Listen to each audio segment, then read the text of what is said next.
After a 63-year run, ODU shut down their wrestling program last year. Lots of collateral damage. For one, it left head coach Steve Martin looking for a new gig. He had been the man running the show at ODU for 16 years, highly respected, did a great job with the program for the Monarchs. Martin went back to his resume and found a job that was already on it. Head coach at Great Bridge High School. Before ODU, he coached Great Bridge for 13 seasons. How, was it any good? Well, they won 12 state championships in those 13 years. He lived in Great Bridge ever since he got out of college. Why go back there to coach now?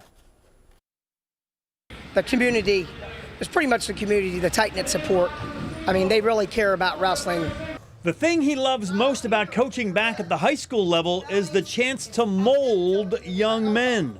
The high school kids can totally change from the time they're in the 8th grade till their senior year and be a totally different person. I think the impact you can have on a high school guy is enormous.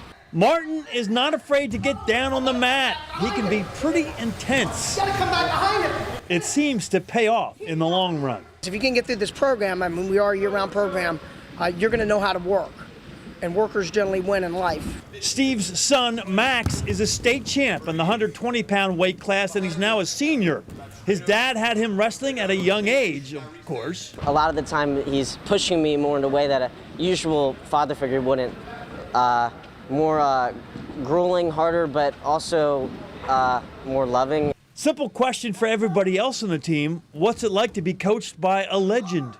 It's awesome. It kind of just brings the atmosphere in the room up, and it makes all of us want to just work harder.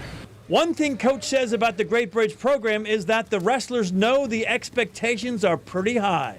I think today in society, you know, our expectations sometimes get lowered. I believe that you got to set them high, and if you fail, that's great.